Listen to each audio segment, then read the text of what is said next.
Bom dia a todos vocês, começando aqui no Estratégia, mais um webinário. E hoje vamos... Opa, tá até saindo som aqui do computador.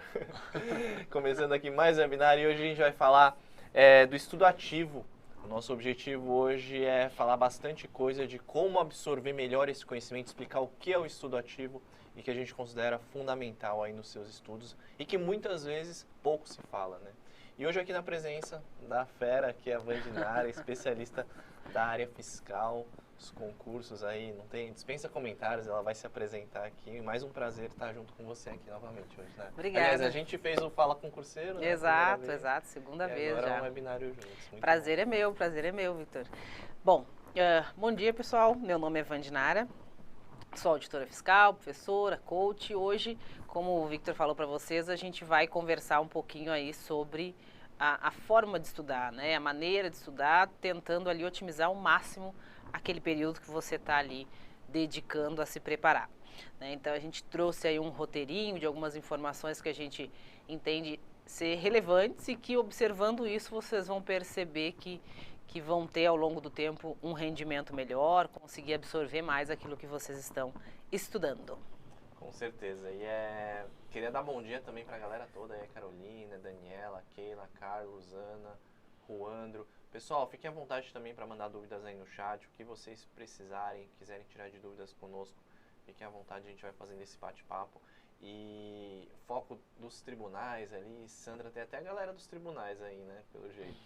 E é isso mesmo, pessoal, aqui o nosso estudo, claro, eu da área fiscal, né, sou aprovado da área fiscal também, a Vandinara da área fiscal, mas a gente vai falar aqui de maneira geral, técnicas de estudo mais focadas nessa parte do estudo ativo que se aplicam a todas as áreas, né, Vandinara? Assim, qualquer estudo que você for fazer como aluno, seja área fiscal, policial, tribunais ou qualquer outra, até mesmo que não seja de concurso, você vai precisar entender o que é um estudo ativo.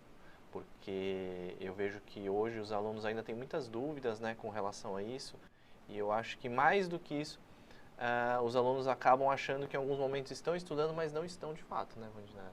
Exatamente, exatamente. E como o Victor falou, a gente tem ali, para qualquer estudo, né, há meios, há formas de a gente absorver mais, otimizar, né, aproveitar melhor essa passagem pelo conteúdo. Mas, ainda assim, falando especificamente no estudo para concurso, né, nas peculiaridades do concurso, a gente tem aí algumas observações que pode diferir um pouco, por exemplo, de quando você está estudando, né, e quer ter um rendimento maior, mas está num estudo acadêmico, alguma coisa assim. Então, a gente precisa fazer essa avaliação também, porque uma coisa que nem sempre, né, a gente tem lá no estudo acadêmico é aquela urgência, né? O concurseiro quer ser aprovado logo, né? Então ele quer sim otimizar o seu tempo. Então algumas adaptações a gente precisa fazer. E aí, como o Victor também bem colocou, né? Às vezes o aluno acha que está lendo, como se estivesse lendo um jornal, né, uma revista, e está estudando. Não, né, isso não é estudo, é bem diferente, inclusive o nível de concentração que você precisa ter. A mesma coisa com a videoaula, né, que por si só já é um estudo passivo. Então, para reduzir essa questão aí passiva das videoaulas, a gente teria que também procurar aumentar essa concentração, enfim, ver algumas formas ali de otimizar esse estudo pela videoaula. Você tocou em um ponto bem legal, né, Vandinara? Aliás, eu já vou aproveitar para entrar aqui nos slides e mostrar esse primeiro ponto que a Vandinara já citou aqui. Essa distinção entre o estudo ativo, que a gente pode dizer que seria ali através de uma leitura, mas não somente lendo, né, um livro, assim, porque eu acho que talvez a nossa cultura lá atrás, do ensino médio, ou às vezes de vestibular, a gente tem ainda, talvez tenha alguma cultura ali de ler um livro apenas, ou ler alguma coisa, simplesmente ler e não marcar, ou ler como se você estivesse lendo um romance, um livro ali, e isso não é efetivo de fato. Isso, apesar do estudo através de um PDF ser um estudo muito mais ativo do que um estudo em videoaula, também existem técnicas para você tornar esse estudo ainda mais ativo, né? E essa distinção inicial entre o que é estudo via PDF por escrito e através de videoaula é muito importante a gente ter na cabeça, pessoal. O que a gente sempre frisa aqui do nosso lado, né, como ex-concurseiros e pessoas que passaram por todo esse processo, a gente fala muito isso. Tomem cuidado com pensar na ideia de somente assistir vídeos ou somente estudar através de vídeos. Eu sei que existe uma barreira ali, eu acho que em alguns momentos a gente é doutrinado, né? Talvez a geração nossa foi doutrinada ainda a ter o vídeo, a aula presencial como principal ferramenta, mas o que a gente observa com o tempo e para essas situações mais complexas é que você precisa de fato ter um material escrito. A distinção que a gente sempre comenta, assim, pô, você pega um livro, até mesmo de um, sei lá, um romance, alguma coisa, e depois que foi transformado em um seriado, coisa clássica, vai o Harry Potter da vida. Se você lê o livro e depois você olhar o seriado, você vê que a distinção é muito grande. A você não tem riqueza como de detalhes, transformar, né, o que está escrito, tudo que está escrito em vídeo. E aí, e o estudo em vídeo, né, Vandinário, você pode comentar um pouquinho. Eu acho que ele é útil, de fato, em alguns momentos. Mas a gente tem que tomar cuidado para não se tornar algo ali somente recebimento de informação. Netflix. Né? O Netflix, exato. Exatamente. Na verdade, eu vejo a videoaula como um suporte importante, né? Não é à toa que todos os cursos aqui do Estratégia têm também a videoaula, né? Eu acho que sabendo utilizar, potencializa e otimiza bastante alguns pontos. Mas eu entendo que você deve ter como referência principal, né, do seu estudo, o PDF. E aí vem uma dificuldade que, como o Vitor colocou, realmente é da nossa formação mesmo, né? A gente não é tão incentivado assim, e agora, né, as gerações atuais, eu acho que isso vai até se complicar um pouco mais, enfim, mas a gente nunca foi tão incentivado à leitura, né? E aí agora alguns alunos no começo sentem essa dificuldade de ter que ler milhares de páginas ali, mas é o estudo principal, é a forma que vocês devem priorizar de estudar, né? Em que momento eu entendo que pode ser bem utilizada a videoaula. Naquele momento que realmente ficou uma barreira muito grande com o assunto, né? Que o entendimento ele ficou muito prejudicado. E aí, como o Vitor colocou, o PDF vai ser mais profundo, vai ter uma riqueza maior de detalhes, mas você chegou naquele assunto ali e travou, ou seja, eu ainda não consegui romper a barreira com o conteúdo, né, que sai entrar nessa riqueza de detalhes. Aí você vai, né, no PDF, enfim, na videoaula, desculpa, e aí vem até aquela questão cultural de a gente sempre aprender, ter aprendido a vida toda com um professor ali explicando, desenhando pra gente literalmente, né? O próprio estudo acadêmico da faculdade, que em tese deveria ser um estudo onde a gente tivesse ali uma independência maior, ou seja, né, o professor lá deixa as bibliografias, a gente lê primeiro e depois iria para a aula apenas para discutir, para aprofundar. E não é assim, a gente sabe que a faculdade é quase que uma continuidade do ensino médio, né? As faculdades no Brasil não seguem desse modo. Às vezes no mestrado, doutorado começa a ir por essa linha. Então a gente tem isso, sempre estudou assim. Mas é até uma forma de otimizar. Se você quer ir direto para essa riqueza de detalhes do livro do Harry Potter, não quer ficar só você não quer ficar nas mãos de do diretor do filme, né, que contou aquelas partes que ele achava mais interessante. Você precisa saber o todo, né? Você quer ir lá e ter a riqueza de detalhes, você vai para o PDF. Mas daqui a pouco aquele assunto para você é complicado, você tem uma barreira, aí você volta lá para a velha metodologia do professor desenhando para a gente, para começar a entender melhor. E aí depois vai levando isso junto com o PDF. Eu acho que o grande desafio, né, Vandinária, então não sei como é que, se você sentia isso também quando você estava ali estudando, ou estava por exemplo, matérias de exatas, contabilidade não é bem exatas, mas ali tem números, envolve, né? Exato. Ou um raciocínio lógico, matemática financeira, uma estatística, talvez em algumas pessoas tem mais dificuldade. Eu sinto isso, né? Principalmente para quem é da área de humanas, tem mais dificuldade nessas matérias. E aí a videoaula se encaixa muito bem, né? Eu acho que a videoaula, nesses casos, você pega uma videoaula do Silvio Santos, um cara, você consegue de fato aprender pela videoaula, fazer exercício e dispensa inclusive um PDF. Mas é um caso mais raro, né? Por conta. Um raciocínio também, às vezes você pega uma aula ali do Bruno Lima, beleza, você vai aprender ali pela videoaula e vai fazer exercício e vai resolver. É óbvio que existe uma regra geral, né, que a gente fala, o PDF é o carro-chefe nosso, de fato, mas em algumas matérias específicas, e aí eu acho que depende também muito do perfil da pessoa, a videoaula ela pode ser muito benéfica. Até a Carolina ali falou, né, o português eu preciso ler e assistir a videoaula que ela acha muito difícil.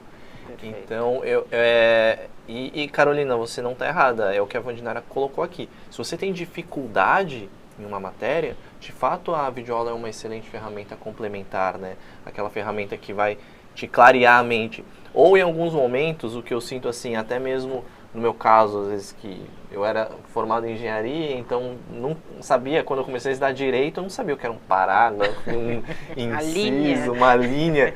E aí, às vezes, lendo no PDF também você tem um pouco mais de dificuldade, né? Então, eu peguei uma videoaula ali geralzona que um professor dava em uma introdução do que era o direito e como é que funcionavam as coisas. Foi benéfico porque ele já dá aquele panorama para justamente você introduzir a matéria para que você siga. Então, assim, a videoaula ela pode clarear muito as ideias. Então, não é algo dispensável e é importante a gente ter essa distinção em que a videoaula é, de fato, um estudo passivo. A gente vai estar assistindo, né? Você está recebendo informação, você está assistindo uma televisão, assistindo Netflix, assistindo uma videoaula, você está recebendo informação. Como que é possível, de repente, tornar isso um pouco mais ativo, você acha, Vandinara? Uma videoaula.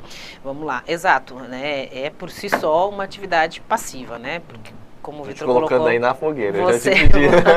Você recebe. Mas aí só antes de entrar nessa questão de tornar a videoaula um pouco mais ativa, importante isso que o Vitor colocou também de não querer receber uma fórmula como absoluta, né? A gente coloca aqui em linhas gerais, mas daqui a pouco você especificamente tem uma dificuldade grande em auditoria, que em tese seria uma matéria mais simples de se pegar somente pelo PDF. E a videoaula está lá e aí você não vou usar porque os professores dizem que não posso ver. Não, né? Você precisa entender a utilidade, o objetivo de cada uma das ferramentas que você tem e talvez para você valha fazer uma adaptação específica em algum ponto, né? Isso são sempre linhas gerais. Muito bem colocado também que exatas, para quem não é da área, né? Eu recomendo sim a videoaula, começar pela videoaula. Você não vai largar o PDF, porque chega no final, você vai lá, você precisa resolver. E aí vem uma coisa muito importante, justamente entrando nessa questão de tornar o estudo por videoaula mais ativo, né? De você interagir, digamos assim, com a videoaula. Difícil interagir com o professor que está gravado ali, mas ok. Mas interagir, que eu quero dizer, ok, professor deu 1, deu 2 exemplos, chegou lá no terceiro, para o vídeo, tenta resolver aquela questão, né? Esteja ativo, né? Eu vi que essa observação aqui, ele tratou disso várias vezes, deixa eu ir no PDF ou até no meu próprio caderno de anotações aqui e anotar isso e ficar com esse entendimento, porque eu acho que lá na frente eu posso esquecer isso.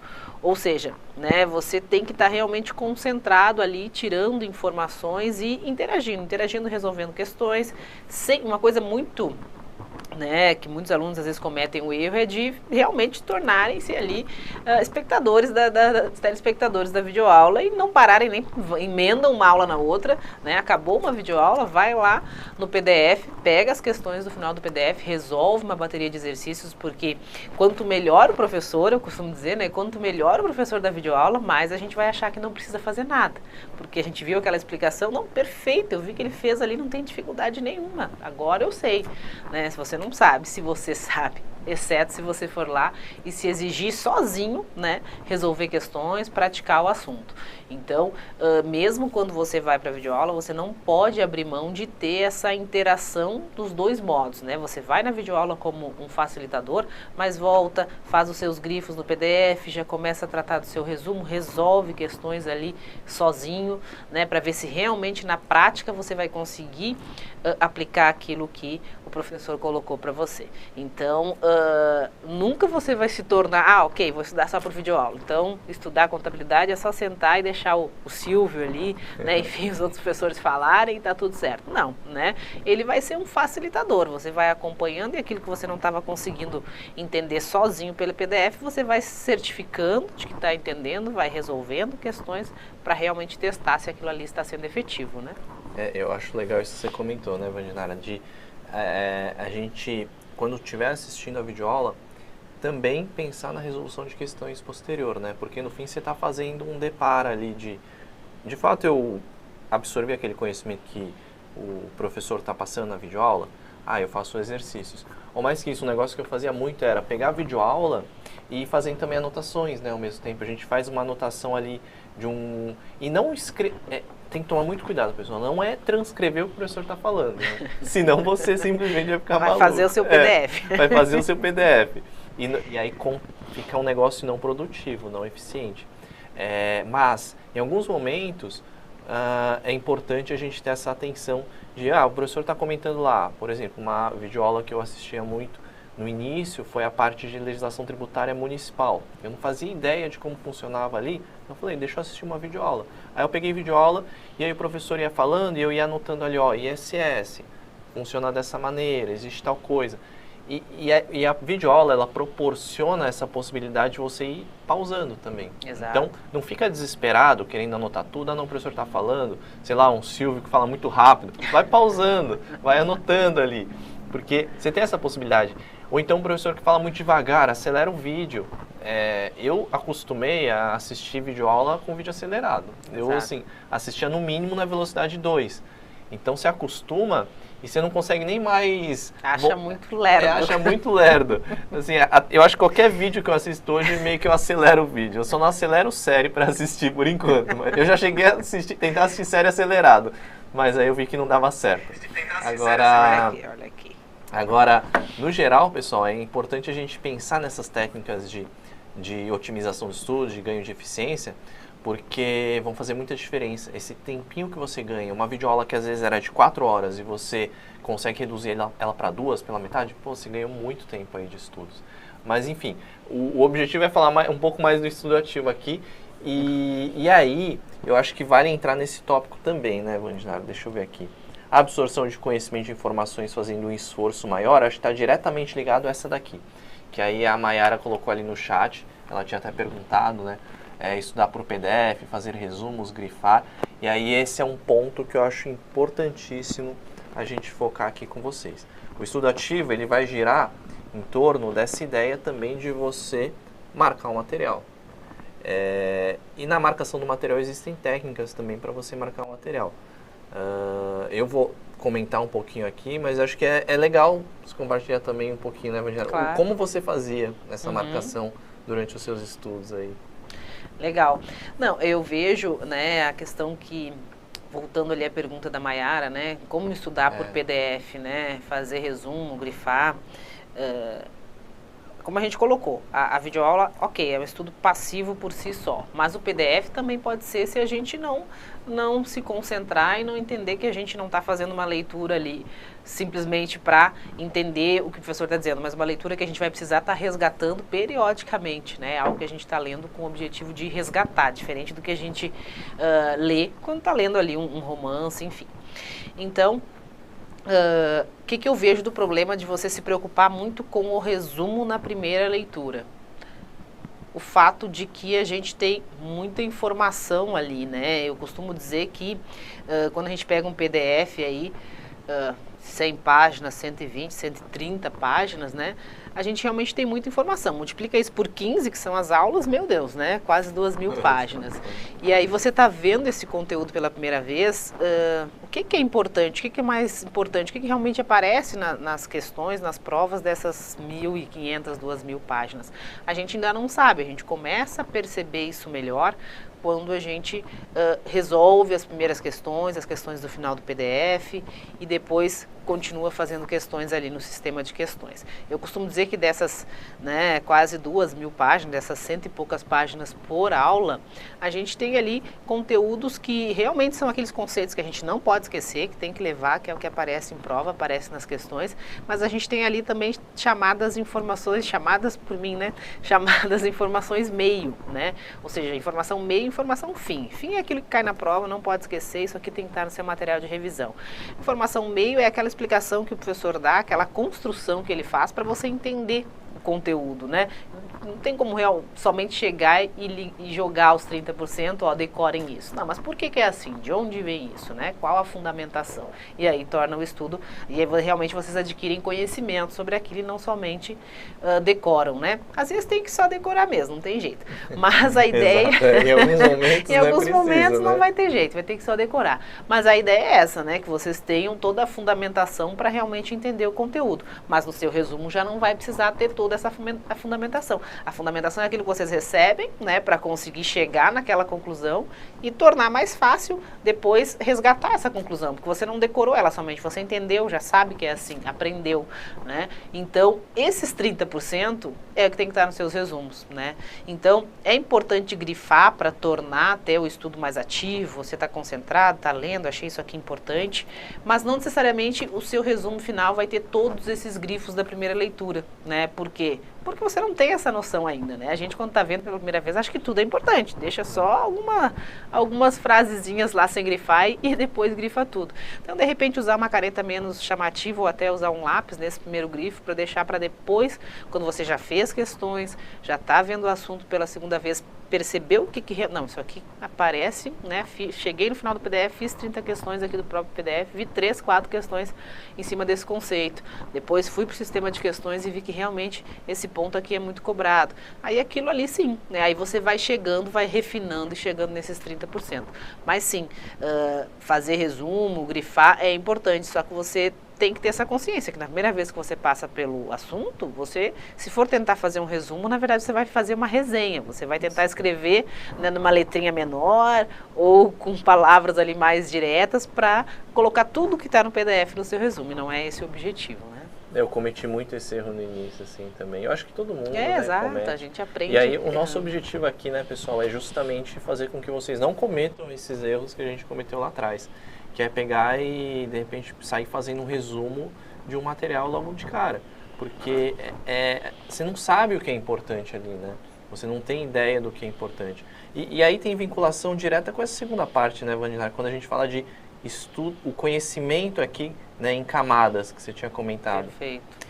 Explica um pouquinho assim, até eu fiquei um pouquinho na dúvida assim, do termo, né, conhecimento em camadas. Assim. Perfeito. O que eu quis dizer com conhecimento em camadas, né? Foi algo que até você colocou no começo, né? Que vindo lá da engenharia, o que é a linha, hein? O que é parágrafo? O artigo até tem uma ideia, mas parágrafo é a linha, né? E jurisprudência, aqueles termos jurídicos. Nossa, jurisprudência mesmo fazer, o que é isso, assim? Ficava pensando. Exatamente, né? Já estava difícil, ainda vem mais esse complicador. Então, na verdade, quando uma matéria é muito nova, né? Dependendo da área de formação que a gente vem, né? Quem é ali da contabilidade, administração, economia, tem alguma noção de contabilidade, já sabe o que é um débito e o crédito, já é alguma coisa, né? Quem vem do direito já não teria essa dificuldade que o Vitor teve no início. Mas aquelas matérias que para nós são totalmente desconhecidas, a primeira leitura, a primeira passagem pelo PDF, é meio que para quebrar o gelo, é meio que para descobrir o que é débito e crédito, para quem é lá do direito e de repente nunca viu contábeis, né? Ou para entender o que é um parágrafo, para quem vem aí de outras áreas e nunca estudou legislação, enfim. Então, nesse sentido, né, estudo por camadas. Eu nunca vi esse conteúdo e eu vou passar por ele a primeira vez. E aí, se você tiver expectativa de nessa primeira vez, você já aprendeu o detalhe do detalhe, a jurisprudência do STF, que é divergente do STJ em tal... Não, você vai ficar o resto da vida ali naquele PDF, vai passar a prova e você não foi. Então, primeiro aprende os conceitos principais, passa por todo o assunto, faz essa sua primeira camada na matéria que já vai lhe garantir algum percentual de desempenho razoável na matéria, né? E conforme você vai... quebra-se o perfeccionismo, né, que você comentou. Perfeito, aí quebra-se o perfeccionismo, deixa para... Ok, eu já passei pela matéria, agora eu já estou com um bom desempenho, o que está faltando? Agora eu vou no detalhe. Na segunda vez que você passa, ok, você já não tem essa barreira de saber o que são os conceitos mais básicos, né? Então, isso são as camadas. Justamente conforme você vai indo mais a fundo na matéria, você vai aumentando o seu percentual de desempenho. Porque antes, ok, eu acerto bem aqui os conceitos do direito constitucional, mas quando vem uma jurisprudência ali um pouco mais pesada, eu ainda me confundo. Ok, mas você está vendo o PDF pela primeira vez, né? Então, esse perfeccionismo e essa exigência dos detalhes, você tem que ir fazendo à medida que avança nos assuntos, né? E aí, uma coisa importante também desse estudo por camada E a gente tem em mente que as matérias, elas são divididas em assuntos, em capítulos, em aulas, né, no caso dos PDFs, por uma questão didática. Mas a matéria, ela é uma só, o direito é um só, a contabilidade é uma só. Então, muitas vezes vocês vão ter uma dificuldade numa certa aula, que se vocês tivessem esse perfeccionismo, vocês iam querer ficar ali até entender o detalhe do detalhe. Não, vai adiante. Vocês vão perceber que quando voltarem novamente nesse assunto, inclusive por ter a noção do todo, né, por ter visto o restante da matéria, vocês vão ver, poxa, mas como é que eu travei aqui, né, agora tudo faz sentido. Então, ter essa noção também, né, que é um todo. E o meu primeiro objetivo aqui é romper essa primeira camada. Depois a gente vai mais a fundo aí. É muito interessante essa ideia que você trouxe, Imaginária, das camadas. Eu confesso assim que esse termo eu não conhecia tanto, que quando você comentou, né? Eu falei, nossa, estudo por camada, deixa eu ver assim, que Deixa eu botar no Google aqui. Deixa eu jogar no Google aqui para ver o que é. Mas eu acho que no fundo, de maneira assim, né? Eu fiquei pensando assim, como que isso se aplica, e no fundo acho que a gente fez isso, né? Quando você começou a falar, eu falei, cara, mas eu fiz isso, né? De, num primeiro momento, dar essa ideia geral, de evitar o perfeccionismo demais, de ficar batendo em uma tecla que muitas vezes você só vai aprender lá na frente. Às vezes a gente perde muito tempo no início dos estudos querendo sair de uma aula zero, por exemplo, com todo o conhecimento dela. E assim, pessoal, não tem como no início dos estudos você falar assim, sei lá, direito constitucional, teoria geral da Constituição, já começa ideias gerais ali. E aí você fala, caramba, que negócio de louco e tal, mas eu preciso saber tudo isso. Então o cara fica ali na aula zero, remoendo, estuda uma vez, aí lê de novo e fica lendo, e até decorar aquilo. Só que, cara, só nisso você já perdeu um bom tempo. O estudo por camadas que a Imaginária estava falando, ele ajuda muito nisso, em você realmente... Não é que você está perdendo conteúdo, você está deixando de estudar. Você está passando por uma ideia geral no momento, está seguindo em frente, porque depois que você já tiver uma ideia posterior ali, aquele início vai fazer muito mais sentido, né? Perfeito. Você vai quebrar aquelas barreiras iniciais que a gente tem. Eu vejo que acontece muito isso em exatas, né? Também. Você inicialmente olha aquele monte de fórmula e não entende nada. Depois você começa a fazer exercício, começa a avançar um pouco mais na matéria e você fala, não, putz, está fazendo sentido aquele negócio todo. As coisas começam a se encaixar. Isso vale para todas as matérias, pessoal.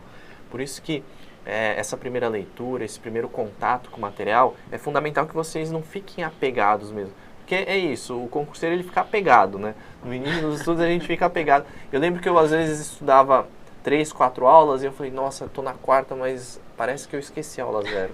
Então eu pegava e voltava. Só que aí você não anda, né? Não avança. Exato. Depois que eu comecei a ter contato assim, né, com dicas de estudo, entendendo, escutando pessoas que foram aprovadas, então eu falei, não, realmente tem que avançar nos estudos e não ficar ali engessado em uma determinada aula, em uma determinada situação, porque senão você não avança e você não evolui.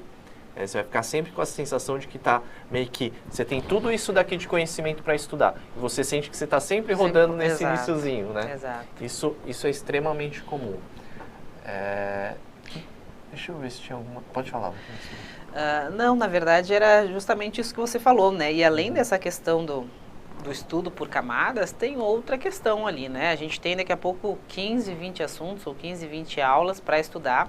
Todas elas caem em prova, né? E pode ser que determinado assunto ali da aula 8 realmente seja um ponto meu de dificuldade. E aí, em vez de avançar, eu fiquei 5 semanas naquela aula 8, deixei de ver as outras aulas que também vão cair em prova, e talvez aquele assunto ali é um assunto que é um dos últimos que eu vou conseguir melhorar meu desempenho. Então, ter essa visão do todo da matéria e garantir os pontos dos outros assuntos, né? Então, daqui a pouco você está ali estudando, a gente está sempre correndo contra o tempo, e você ficou travado numa aula 4, talvez um assunto que nem caia tanto, deixou de estudar outros assuntos que vocês poderiam ter uma facilidade maior e até depois chegar na prova e acertar, porque já viram, né? Então, vai ter pontos de mais dificuldade também? Sim, vamos ter pontos de mais dificuldade. Esses pontos de mais dificuldade, essas dificuldades a gente vai tratando na segunda passagem, na terceira passagem, né? Que é a segunda camada, a terceira camada. Então, não dá para resolver tudo numa vez só. Então, é melhor eu ter, né, essa visão geral já do todo, que vai me dar daqui a pouco uns 70% já na matéria, do que eu querer ter 90% em um dos assuntos, né? E ficar trancada ali. Vamos elevando isso conforme a gente avança nos estudos, né? Ninguém já começa avançado com 90%, 85% em tudo. Isso que você comentou é engraçado, né? Que o aluno também muitas vezes quer virar um especialista naquela matéria, né? E concurso, pessoal, você não precisa virar um especialista. Eu lembro que perfeito. tinha um conhecido aí que ficava... O cara adorava direito tributário. Então, assim... O pessoal do fisco comete muito isso. Comete muito esse erro. Aí o cara estudou e leu o livro, e estudou PDF, leu o livro, depois pegou um monte de jurisprudência, aí pegou um livro mais complexo de tributário. O cara virou, tipo, PhD em direito tributário. Só que não passava em concurso. Por quê? Porque o concurso não é tributário. A área fiscal não é só tributário. Tudo bem que a maioria da área fiscal gabarita direito tributário. Mas existem mais 10, 12, 13 matérias que você precisa ir tão bem quanto para ser aprovado. Então tomem cuidado com isso. Você tem que estar num nível de excelência, claro, ali, um desempenho muito bom, só que você tem que ter um desempenho uniforme. Não adianta você estar num nível de excelência em tributário e todas as outras você está ali nos 50%, 60%. Você não vai passar nunca. O estudo, assim, para concursos como um todo, ele precisa ser uniforme. É claro que existem matérias que possuem um peso maior, menor, né? Sei lá, na área fiscal mesmo, você pega a trinca, que a gente sempre fala, a trinca dos direitos, civil, penal e empresarial. São matérias que a gente precisa estudar, mas às vezes você não precisa ter um desempenho de excelência, como em direito tributário. Eu mesmo em civil, lembro que eu nunca conseguia bater mais de 80% ali. Ficava sempre entre 70%, 80% variando. E no fim você consegue, porque nessas matérias, primeiro que elas são muito grandes, né? Segundo que elas têm um peso menor na área fiscal. Então, você consegue, se você manter um nível ok, dá para caminhar legal. Agora, pega uma matéria mais complexa como tributário, legislação, auditoria, contabilidade, aí sim, de fato, você precisa estar num nível ali muito acima. Mas o recado também que fica é, toma cuidado com esse negócio de virar PhD em uma matéria, né? É perfeito. E essa questão de virar PhD na matéria... realmente não precisa, não é o objetivo, e justamente por não ser o objetivo, né, aí vem aquela questão da diferença do estudo acadêmico para o concurso. O estudo acadêmico, realmente, você está procurando uma profissão na qual você quer ser especialista, então você estuda com um objetivo. Aqui a gente não quer ser especialista em nada, a gente quer marcar o X no lugar certo, vamos ser sinceros. Então, às vezes a gente fica, por isso a necessidade também de não ter esse perfeccionismo e ter a visão geral, né, fazer a primeira camada ali e ir para as questões. Por quê? Porque às vezes vai ter um assunto que ele é mais complicado, né? E aí o professor já vem, já coloca uma jurisprudência que é mais complicada ainda, né? Um caso específico ali, e aí pronto, você diz, não, vou ter que ficar aqui agora umas 3 semanas para entender isso aqui direito. Só que quando você deixa esse perfeccionismo de lado e vai para as questões, você percebe que pela própria complexidade do assunto, as questões ali são mais literais, né? Não entram nesse detalhamento porque ficaria muito complexo. Então você ficou tentando entender alguma coisa ali que para o seu objetivo, que não é ser doutor na matéria, mas sim marcar o X no lugar certo, não era necessário. Então a gente precisa, antes de definir onde eu vou precisar me deter mais, né, onde a minha segunda camada, eu vou realmente, segunda e terceira, eu vou ter que fazer até a 10ª camada, né, porque o pessoal da área fiscal, que seria direito tributário, contabilidade, enfim, realmente lá você vai fazer por camada, não vai ser na primeira passagem, mas você vai ter que ir até a camadinha mais profunda, porque realmente é bicho pega. Mas você só vai saber quais são esses pontos também da matéria que realmente vão merecer essa dedicação, conforme você resolve questões, porque aí você vê o que é cobrado. Por que eu vou ficar tentando entender e me dedicando horrores para um ponto da matéria que pouco aparece em questões, né? Eu vou lá no sistema de questões para fazer um caderno e aparece poucas questões daquele assunto. Então isso nos dá objetividade, ou seja, né, focar naquilo que é importante para a minha prova, para o meu objetivo final, que é a aprovação. Show de bola. Vamos aproveitar ali também para responder algumas perguntas. O Ricardo, ele tinha perguntado, Vandinara, um ponto aí interessante. Ele falou assim, mas quem usa o material marcação dos aprovados, ele fala assim, não é uma preocupação para marcar algo. Eu vou falar minha opinião e aí você pode comentar também. A gente tem aqui, né, pessoal, a marcação dos aprovados, o Ricardo comentou, talvez alguns não conheçam.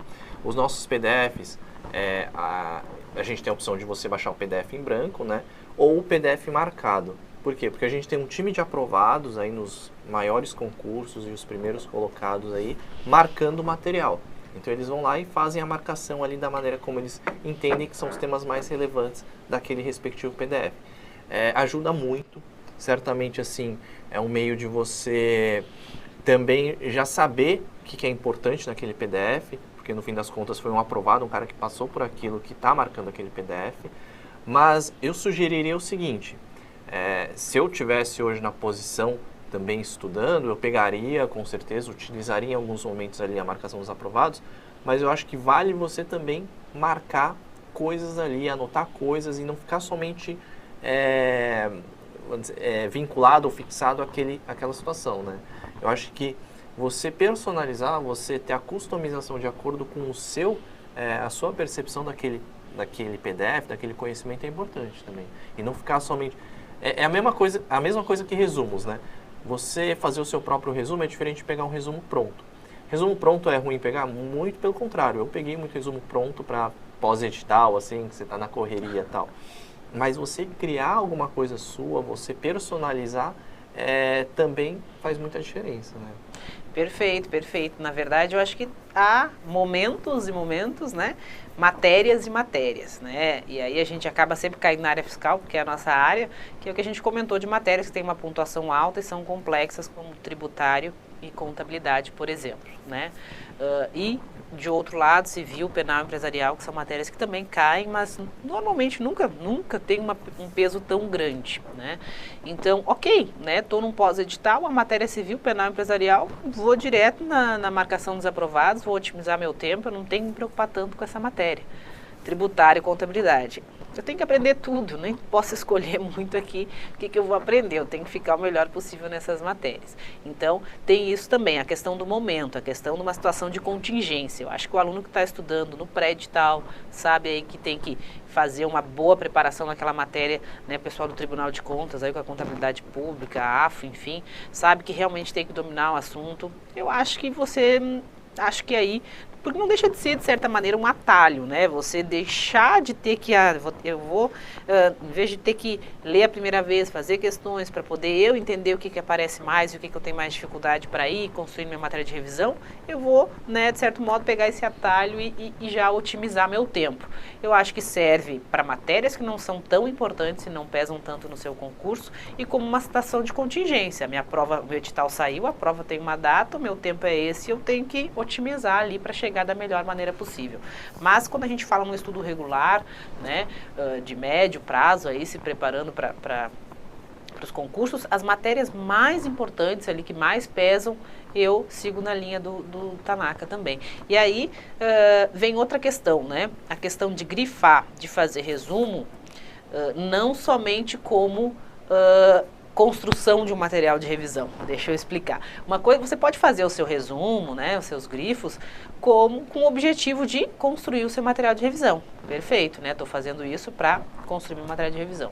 Mas, principalmente o resumo, né, quando você vai fazer um resumo, ele funciona também como um método de estudo, né, como um método de estudo. E aí você não substitui isso pelo resumo que o outro fez. Ele estudou quando estava fazendo, não você, né? Eu sempre faço analogia aí, eu não fazia isso, lógico, eu era uma excelente aluna, mas algum de vocês de repente fazia, né? Que era no colégio lá, aquele dia da prova, né? Você estava lá de manhã descansado, quando algum amigo lembrou você que tinha prova à tarde, você, meu Deus, não estudei. Peraí, deixa eu preparar aqui um lembretezinho, né? Claro, não vou pegar isso, mas vou fazer um lembrete aqui.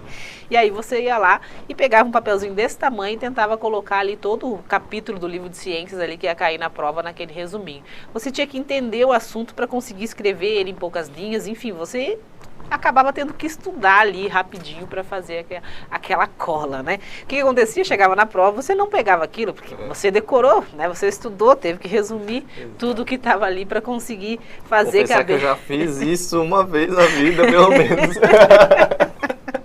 Quem nunca que atire a primeira pedra, né? Só que é isso mesmo, chega na hora, você não usa. Primeiro que você fica com medo, eu tinha muito medo de ser pego. E segundo que você já decorou tudo que você escreveu aí. Exatamente, então isso é o resumo como método de estudo. E aí eu pegar o resumo pronto não substitui isso. Eu até não recomendo muito fazer resumo para tudo, como construção de material de revisão. Eu acho que para isso o grife, complementar os mapas mentais, funcionam muito bem. Mas quando você chegou num ponto que tem dificuldade, aí vale o resumo como o exemplo da colinha lá, que você vai ter que se deter sobre aquele assunto para realmente entender e escrever com as suas palavras, e aí você aprende, você entende mais. Mas não tem um bom custo-benefício fazer isso para tudo. Então, é para aqueles pontos de dificuldade, né? Então, são coisas que você tem que ir avaliando. E aí, isso, para mim, eu posso ter uma dificuldade em um ponto e ter uma necessidade de fazer o meu resumo para um assunto e para você ser outro, né? E aí vem a questão de que um resumo pronto, o grifo dos aprovados lá já prontinho, pode ser um facilitador? Pode, mas ele vai precisar, sim, você vai precisar, nas suas particularidades, nas suas dificuldades individuais, ter essas suas anotações próprias, os seus resumos próprios. Não, é isso mesmo, né, Vanina? Eu concordo, assim, plenamente com o que você falou. Acho que reflete muito do que a gente passou, né, e... Eu tô rindo ali do Irislan, né? Irislan, pra quem nunca colou, ela entende muito. Ah, meus amigos, né? Os amigos disseram, né? Alguém contou. Até uma pergunta ali que o Joabson fez. Eu acho que essa é legal de responder. Ele perguntou quantas horas a gente estudava por dia, e aqui eu acho que vai ter uma disparidade grande aí, talvez. Eu comentei ali no chat, né, que eu cheguei lá para meados de 2017, eu larguei o meu emprego, né, na iniciativa privada, trabalhava no mercado financeiro, tentei por um tempo conciliar ali poucos meses, eu vi que não dava tempo, e aí eu me planejei e tal, e larguei lá para meados de 2017. E eu fiquei somente estudando, me dedicando aos estudos. E eu estudava uma média ali de 7 a 8 horas líquidas de segunda a sexta, finais de semana eu pegava sábado às vezes eu estudava umas 4, 5, e aí eu folgava no domingo. Ou estudava umas 2, 3 num sábado e umas 2, 3 no domingo. Mas isso por um longo período, né? Fiquei quase 1 ano e 10 meses somente, né, estudando. Mas é legal a Vandinara compartilhar, porque o seu processo foi um pouco diferente também. Sim, né? sim. Mas eu entrava nos fóruns e às vezes não acreditava muito quando o pessoal colocava lá. Enquanto você está aqui, tem um oriental estudando. Agora eu vi que é verdade. E era o Tanaka. Você está aí na internet? Você está aí descansando? Tem um oriental. Mas, brincadeiras à parte, a minha realidade é diferente, né? Eu comecei a estudar para concursos, eu já tinha filha, já tinha minha primeira filha, né? Quando eu fiz a minha primeira prova, então concurso aprovação era algo ali para mim para realmente resolver um problema e não tinha como, né? Porque quando você ainda é só você e tudo mais, você se ajusta, reduz os custos, enfim, consegue até organizar ou para reduzir o trabalho e ficar um tempo ali só se dedicando aos estudos, né? Quem puder fazer isso, com certeza é válido, né? Mas no meu caso não, no meu caso quando eu comecei a estudar para concurso eu já tinha minha filha mais velha, né? Na época ela tinha 2 anos quando eu comecei a estudar e trabalhava na iniciativa privada 44 horas semanais. Então eu conseguia fazer uma média ali de 3 horas por dia e final de semana, e sempre que eu conseguia me organizar ali com ela, 30 horas semanais. Nossa, mas bom. Até que, exato, dormi um pouco, foi lá, desde lá que eu durmo pouco. É muito bom mesmo. Eu dormia pouco. Só um parênteses, essa carga horária é muito boa, assim, para quem trabalha, a gente sempre fala, uma média ali das 25 a 30 horas. Exatamente, que eu acho que tem que ser o objetivo para quando você está estudando no médio, longo prazo, né? Uma coisa, saiu o edital, ok, se você quiser fazer uma loucura, tentar dormir menos e fazer uma cara, ok, 1, 2 meses, mas quando você está falando em passar meses estudando, você tem que conciliar trabalho, família, não adianta algo ali que você vai à exaustão e acaba não tendo mais qualidade. 25 a 30 horas eu entendo que é uma carga horária muito boa, né? E óbvio, aí ia fazer prova, férias era pré-prova, né? Então, na verdade, eu falo sempre que foi 9 meses para minha aprovação na Cefaz Rio Grande do Sul, estudando assim. Foram 11 meses de estudo, mas os primeiros 2 meses foi uma prova da CGU que eu fiz, nem tinha parado para ver concurso, comprei uma apostila lá na banca de jornal, e aí aqueles 2 meses eu não conto, porque aquilo ali não foi estudo. 11 meses, mas depois dessa prova eu fui, né, pesquisar, enfim, como vocês estão fazendo aqui hoje, né, no sabadão aí, assistindo o webinário, para começar a entender melhor como a galera que estudava para valer, que realmente chegava para disputar essas provas faziam. E aí, né, lá era 2009, na época, eu digo, não, livros, ou um material mais elaborado, um material por matéria, você não vai achar uma apostila que seja boa em tudo. E aí, sim, comecei a estudar, né, me profissionalizar, e aí foram 9 meses estudando para passar na Cefaz RS. Não, é legal isso, você compartilhar com a galera, né, Vandinara? Porque mostra que não existe uma única regra, né? Eu vejo que muita gente também chega perguntando, né? Muitos alunos ficam nessa dúvida, falam, pô, mas você estudou direto, eu não tenho condições, eu trabalho. Tá aqui um exemplo. Exatamente. Com filha, trabalhando 44 horas na semana, foi lá e foi aprovada, e depois ainda de novo, porque do Rio Grande do Sul que você estava depois para Santa Catarina... 9 anos. 9 anos aí já... Mas depois do Rio Grande do Sul, quando você começou a estudar para Santa Catarina, você já tinha o quê? Mais filhos, né? Não, mas a gente não para, né? Continuou, né? Continuei, vida que segue. Não, aí quando eu gosto de estudar com criança pequena em casa, galera. É quase uma regra ali, né, para passar em concurso no seu caso. Exatamente. E aí quando eu fui estudar para Santa Catarina, decidi prestar o concurso de Santa Catarina em 2018, aí eu tava com duas crianças pequenas, porque eu tenho filhos gêmeos, né? Nossa. E na época os gêmeos estavam ali, eu acho que com 1 ano e meio, alguma coisa assim. Então, lógico que pode ter uma... Vai ter uma dificuldade... Tenho 3. Parei. Agora não vou mais fazer prova agora. E aí, lógico que é uma questão ali que você vai ter mais restrição de tempo, mas aí volta uma questão até que a gente conversou essa semana, para quem acompanhou o Desafio 5/5, que a sua aprovação, né, a sua preparação para concurso, ela deve começar com uma decisão, né? Com uma decisão, você parar, refletir o que você realmente quer e tomar uma decisão. Decidir que vou estudar até ser aprovado e vou ser aprovado no concurso que eu quero. Ok, eu tenho 12, eu tenho 15, eu tenho 30, eu tenho X horas para estudar por dia.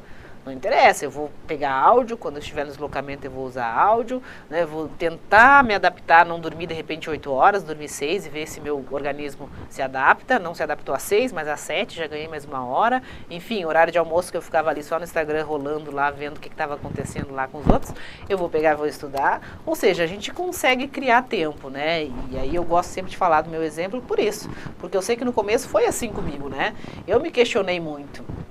Né? Eu digo, como que eu vou concorrer com o oriental lá, que enquanto eu estou aqui, ele está estudando, né? mas se você realmente quiser, lógico, talvez você leve um pouco mais de tempo, né? Mas quando você realmente decide, você realmente quer, se torna um pouco de desculpa não começar por conta disso. Eu acho que é muito isso mesmo, assim. No fundo que a gente fala, se você de fato quiser, tiver a gana, tiver o foco, você vai realizar, não é...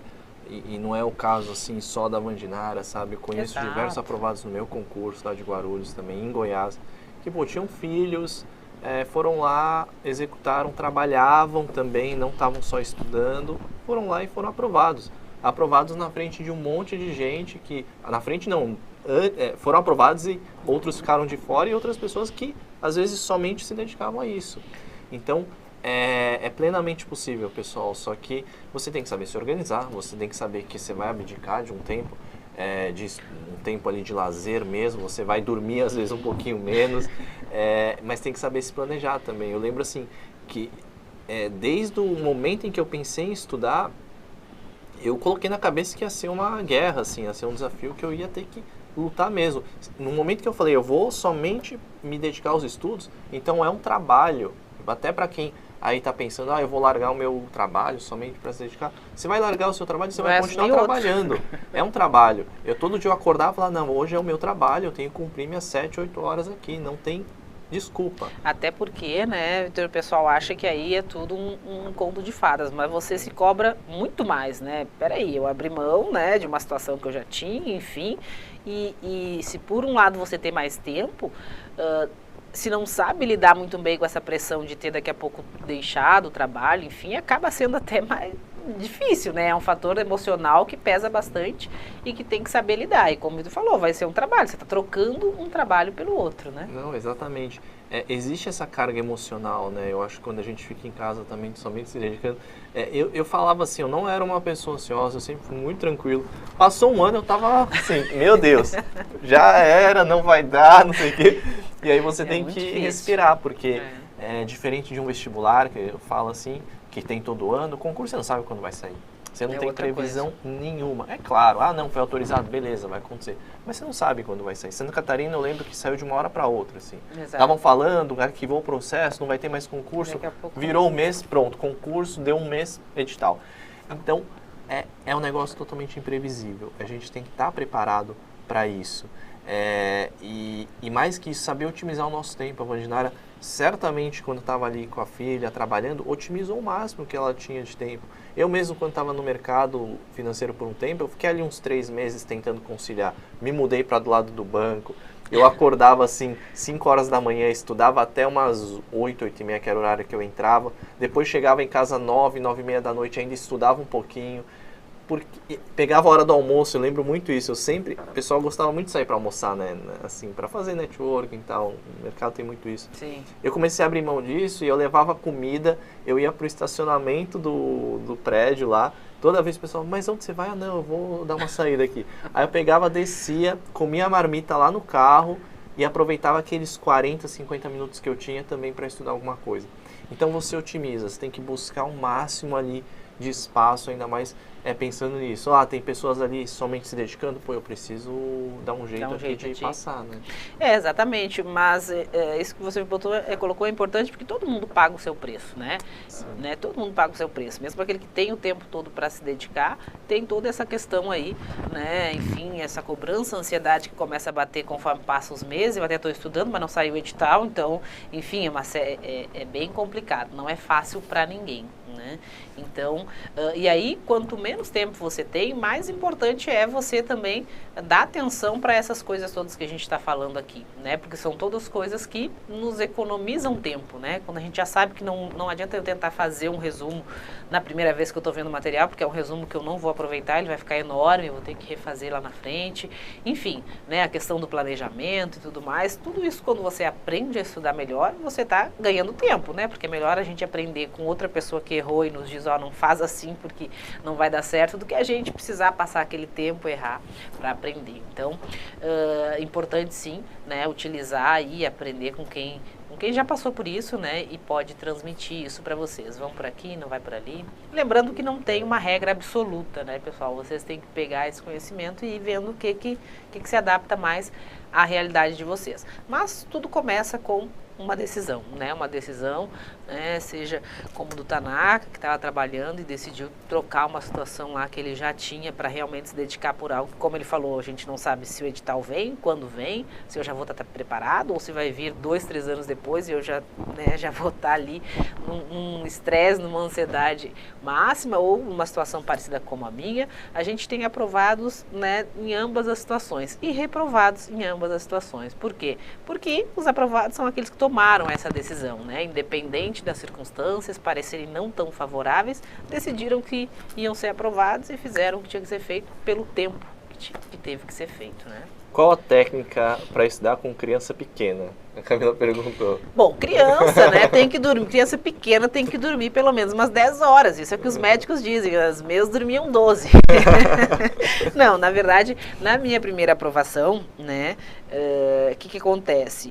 Eu chegava em casa, depois do trabalho, pegava minha filha e tal, e ficava um pouco com ela, mas colocava ela para dormir cedo, né? E aí eu estudava um pouco antes de dormir. E depois, eu acordava antes dela, estudava mais um pouco, né?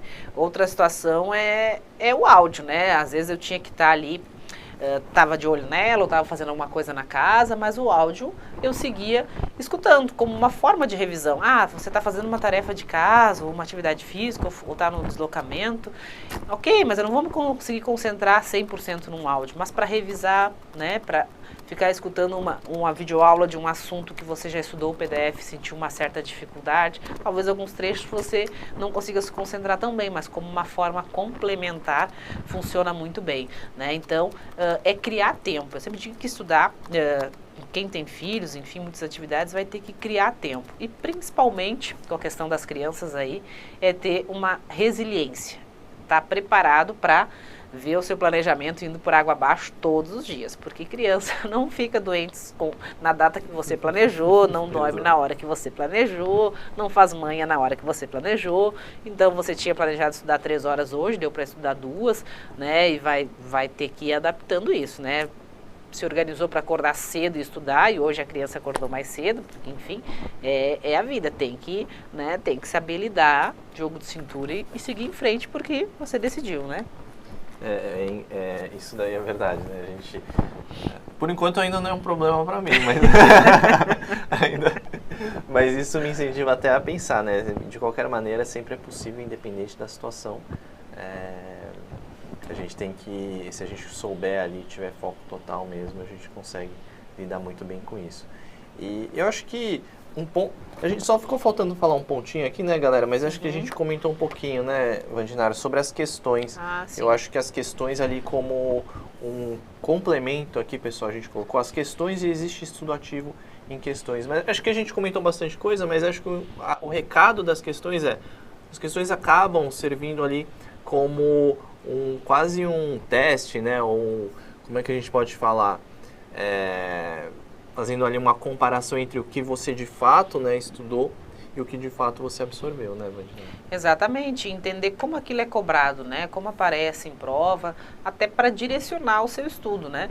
Então eu vejo as questões como fundamental. Um dos maiores erros que eu vejo alguns alunos cometer é dizer, não, eu vou estudar toda a teoria, depois eu venho fazendo questões. É praticamente desperdiçar ali o seu estudo, sim, porque é um dos momentos mais ativos, para mim o momento mais ativo do estudo quando você resolve questões, porque aí é você e a cobrança da banca, aí que você vai ver se entendeu, porque no meio daquela explicação daquele professor, né, que já é o mais didático aí que a gente tem, porque a gente já procura o melhor professor, né, naquela videoaula lá que o professor resolveu na nossa frente, parecia tudo fácil, não, nem vou resolver questões porque eu entendi, mas você só fixa mais, você tanto fixa mais como tem realmente consciência se entendeu ou não, quando você exige do seu cérebro trabalhar naquilo. Ali que você vai memorizar, porque é ali que foi você pensando sozinho e resgatando aquilo que você acabou de ver.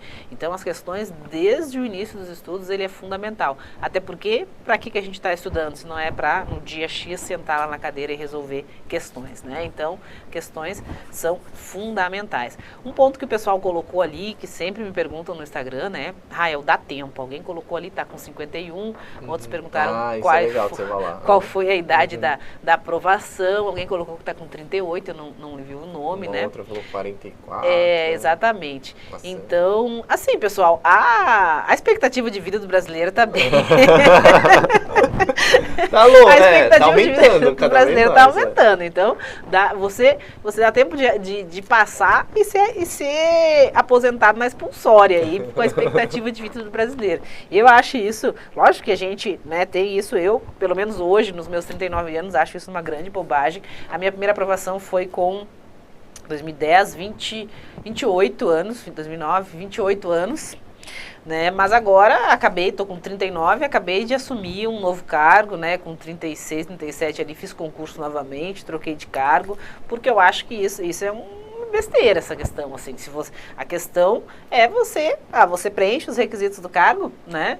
Está disposto a estudar. Não tem essa questão da idade. O que a idade pode ser um empecilho, né? Eu não vejo desse modo. Então, né, mesmo ali com os meus 37, não vi, né, problema em enfrentar a garotada aí e fazer prova. Eu acho que se você realmente está realmente se você está disposto, né, bora baixar a cabeça aí e estudar. E eu acho assim, a gente sempre vê a situação do outro como mais vantajosa, né? E aí a gente pode falar do mais novo ou daquele que não tem filho, por exemplo, né? Eu sempre vejo, mas ele não tem filho, eu tenho filho.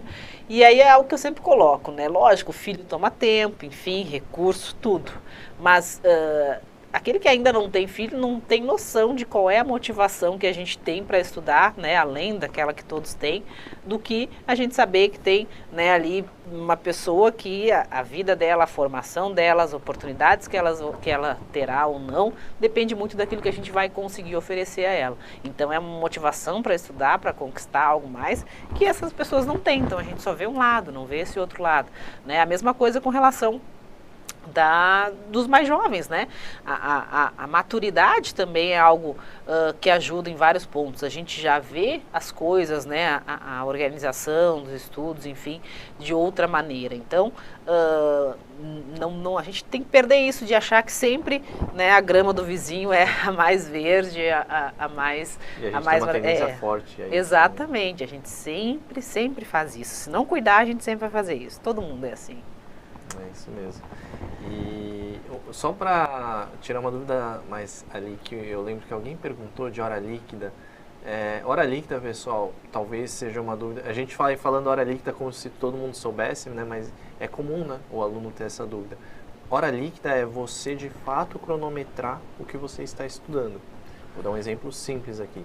Eu tinha um cronômetrozinho assim, esses bem simplesinhos assim que você compra na banca, porque eu comprei isso daí porque eu via que no celular não funcionava, eu ficava querendo mexer no celular, eu deixava o celular isolado, eu comprei esses cronômetrozinhos, só serve para isso, você aperta e aí ele começa a rodar e depois você aperta de novo, para cronometrar o meu dia. Então assim, eu começava a estudar, ligava o cronômetro, parei de estudar só para ir no banheiro, eu parava o cronômetro, eu fui fazer um lanche, parava o cronômetro. Então, no fim, você está cronometrando o que de fato você estudou durante aquele período que você estava sentado, focado nos seus estudos. Então, hora líquida é isso. Você vê o que de fato ali você efetivamente estudou, né, Evangelina? Exatamente. E controlar a hora líquida é importante para você saber quanto tempo está dedicando a cada matéria, mas para mim ainda é mais importante quando você começou a estudar. Quem começa a estudar, quem trabalha, quem não trabalha, mas enfim, trabalho de tarde, então das 7 ao meio-dia eu vou estudar. São 5 horas ali para estudar e aí não vai ter para ninguém. E aí, quando você não controla as horas líquidas na sua cabeça, realmente você está estudando 5 horas, né? Quando você controla as horas líquidas, né, para realmente, não está estudando qualquer coisa, vai pegar uma água, vai no banheiro, como o Tanaka falou, você para o cronômetro, você percebe o quanto você desperdiça, né? Mas olha aqui, eu acho que eu fiquei quase 1 hora dando aquela entradinha no Instagram e no Face só para dar uma olhadinha, né? Ou você vai ver que das 5 horas que em tese você diz que está dedicando ali para o seu objetivo, para aquilo que realmente você colocou como prioridade, na verdade são só 2 horas. E aí com esse susto a gente começa a se policiar muito mais, né? Deixa o celular no modo avião, porque viu que atrapalha muito, né? Já coloca ali que só vai parar o cronômetro quando fechar ali os 45 ou 50 minutos, ou quando a casa estiver pegando fogo, senão não para, né? Então você aí vai controlar e vai otimizar, vai ter uma produtividade muito maior. Então é importante sim, né, para saber quanto tempo efetivo você está estudando, mas principalmente lá no começo para você perceber que você não está estudando 5 horas, 4 horas, 6 horas, não, é bem menos. E aí você vai começar a trabalhar essa questão da produtividade. Perfeito. Eu sempre dou um exemplo de uma aluna que eu peguei assim logo no início aqui, né, no Estratégia. Ela, na entrevista assim, ela falou para mim, eu falei, mas quanto tempo você estuda assim, né, no dia? Ela falou, não, eu estudo muito, eu estudo umas 12 horas no dia. Aí eu olhei assim, mas você trabalha? Não, eu trabalho também no período da manhã. Falei, peraí, eu acho que não tá fechando a conta. Tem alguma coisa errada. Não, mas eu estudo direto, assim, eu fico lá. Eu falei, beleza, então vamos fazer cronometrar. Eu falei pra ela, vamos cronometrar. Aí no fim das contas, ela cronometrando deu 4 ou 5 horas líquidas de fato. E aí é um exemplo claro do que a gente está falando aqui, pessoal.